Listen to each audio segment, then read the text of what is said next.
একদিকে Russia Ukraine, অপরদিকে Iran, Israel, যুক্তরাষ্ট্র, ইয়েমেন, লেবানন জুড়ে চলছে তৃতীয় বিশ্বযুদ্ধের উত্তেজনা। আর এরই মধ্যে আমাদের হাতে এসেছে গুরুত্বপূর্ণ আপডেট, আন্তর্জাতিক সংবাদ। শুরুতেই থাকছে যুক্তরাষ্ট্রের সাথে পরমাণু যুদ্ধের জন্য প্রস্তুত ইরান। এবারে জানিয়ে দিব দখলদার ইসরায়েলে একের পর এক রকেট ছুড়ল হামাস। আরও জানাবো রুশ ক্ষেপণাস্ত্র হামলায় ভারতীয় ওষুধ কোম্পানির গুদাম ধ্বংস। এদিকে চীনের বাণিজ্য যুদ্ধে মিত্রদের পাশে স্থান ডোনাল্ড ট্রাম্প। সব শেষে জানিয়ে দিব ওমানে যুক্তরাষ্ট্র ইরান পারমাণবিক আলোচনা শুরু। শুনছিলেন হাতে পাওয়া গুরুত্বপূর্ণ আপডেট, আন্তর্জাতিক সংবাদের শিরোনাম, এবারে বিস্তারিত। তবে তার আগে অনুরোধ রইল ভিডিওটিতে একটি লাইক দিন এবং কমেন্ট করে জানিয়ে দিন ভিডিও সম্পর্কে আপনার মূল্যবান মতামত। আরও জানিয়ে দিন ভিডিওটি কোথা থেকে দেখছেন বা কোন জেলা থেকে দেখছেন। যুক্তরাষ্ট্রের সাথে পরমাণু যুদ্ধের জন্য প্রস্তুত ইরান। মধ্যপ্রাচ্যের উত্তপ্ত রাজনীতিতে নতুন করে উত্তেজনার সঞ্চার হয়েছে, কারণ ইরান সরাসরি জানিয়েছে তারা যুক্তরাষ্ট্রের বিরুদ্ধে পরমাণু যুদ্ধের জন্য প্রস্তুত। ইরানের বিপ্লবী গার্ডের এক শীর্ষ সামরিক কর্মকর্তা সম্প্রতি ঘোষণা করেছেন, আমরা আমাদের পরমাণু সক্ষমতা নিয়ে আর লুকোচুরি করব না। যদি আমেরিকা আমাদের সার্বভৌমত্বে হস্তক্ষেপ করে তাহলে তার পরিণতি হবে ভয়াবহ। এই বক্তব্যে পুরো বিশ্বের কূটনৈতিক মহলে চাঞ্চল্যের সৃষ্টি হয়েছে। বিশ্লেষকেরা বলছেন ইরান দীর্ঘদিন ধরে গোপনে পরমাণু শক্তি অর্জনের চেষ্টায় ছিল, যদিও তারা বরাবরই বলে এসেছে এটি শান্তিপূর্ণ উদ্দেশ্যে ব্যবহারের জন্য। তবে সম্প্রতি বিভিন্ন স্যাটেলাইট ভিডিও ফুটেজ ও আন্তর্জাতিক পর্যবেক্ষকদের রিপোর্টে উঠে এসেছে ইরান তাদের ইউরেনিয়াম সমৃদ্ধকরণের মাত্রা বাড়িয়েছে, যা অস্ত্র তৈরির পর্যায়ে পৌঁছাতে সক্ষম। যুক্তরাষ্ট্রের প্রতিরক্ষা বিভাগ থেকেও প্রতিক্রিয়া এসেছে। তারা বলছে, আমরা ইরানের যে কোনো হুমকি মোকাবেলার জন্য প্রস্তুত। আমাদের মিত্রদের সঙ্গে একসঙ্গে কাজ করে আমরা এই অঞ্চলে স্থিতিশীলতা নিশ্চিত করব। তবে হোয়াইট হাউস থেকে এখন পর্যন্ত সরাসরি যুদ্ধের কোনো ঘোষণা আসেনি। বিশেষজ্ঞদের মতে ইরান ও যুক্তরাষ্ট্রের মধ্যে সরাসরি পরমাণু যুদ্ধ হলে শুধু মধ্যপ্রাচ্য নয়, গোটা পৃথিবীর নিরাপত্তা হুমকির মুখে পড়বে, কারণ এ ধরনের যুদ্ধ মানব সভ্যতার জন্য ভয়াবহ পরিণতি বয়ে আনবে।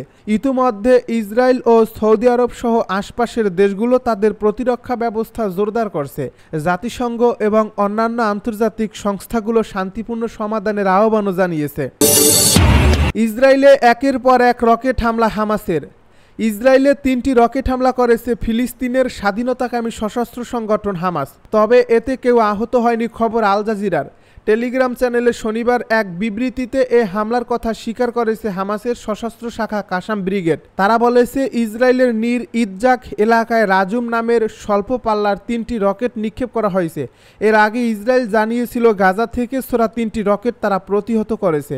কয়েকদিন আগেও ফিলিস্তিনের গাজা উপত্যকা থেকে ইসরায়েলের আজদোদ শহরে 10টি রকেট হামলা চালিয়েছিল হামাস। এদিকে গাজায় বেসামরিক লক্ষ্যবস্তুগুলোয় প্রতিনিয়তই বাড়ছে ইসরায়েলি হামলা।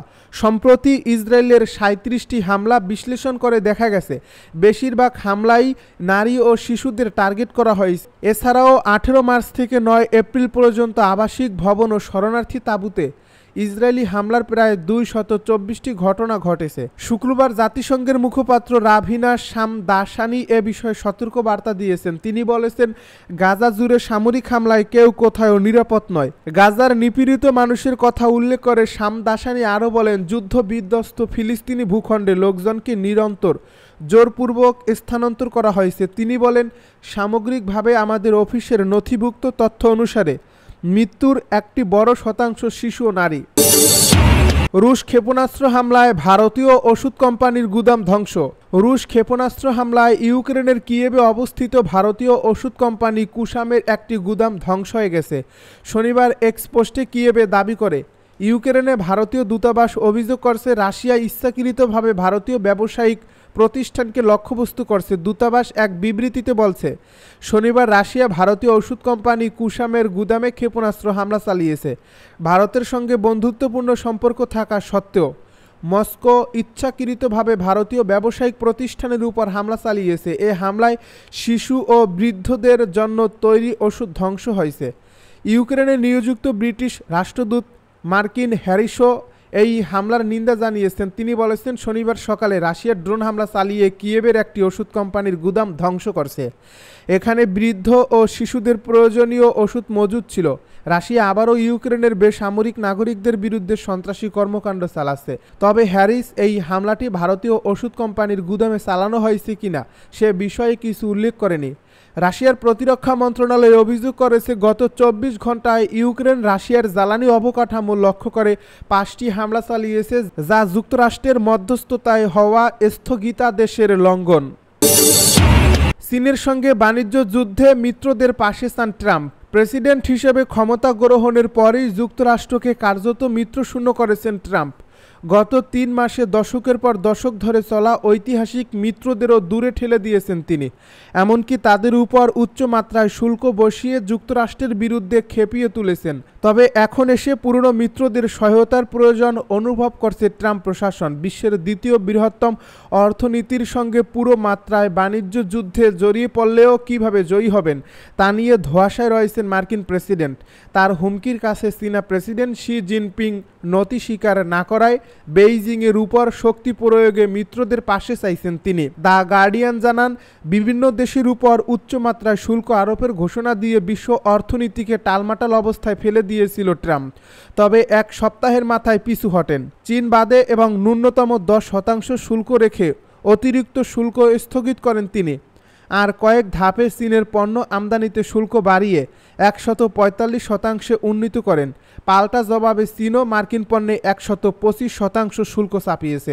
শনিবার বিবিসি জানায়, ট্রাম্প প্রশাসন স্মার্টফোন ও কম্পিউটারকে অনুরূপ পাল্টা শুল্ক বা রিসিপ্রোক্যাল ট্যারিফের আওতার বাইরে রাখার সিদ্ধান্ত নিয়েছে। স্থানীয় সময় শুক্রবার যুক্তরাষ্ট্রের কাস্টমস ও বর্ডার পেট্রোল নোটিশ জারি করে।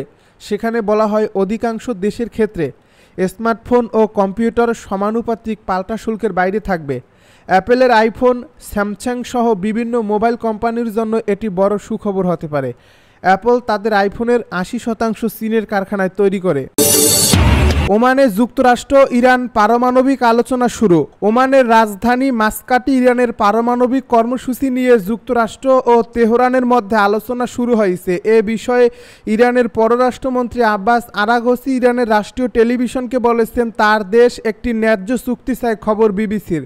এর আগে মার্কিন প্রেসিডেন্ট ডোনাল্ড ট্রাম্প ওবামা আমলে ইরান ও বিশ্ব শক্তির মধ্যে সম্পাদিত পারমাণবিক চুক্তি থেকে 2018 সালে যুক্তরাষ্ট্রকে প্রত্যাহার করে নেন এবং দীর্ঘদিন ধরেই বলেছেন তিনি একটি আরও ভালো চুক্তি করবেন। শনিবারের আলোচনা শুরুর আগ পর্যন্ত ইরান চুক্তিটির বিষয়ে আলোচনার প্রস্তাব প্রত্যাখ্যান করে এসেছে।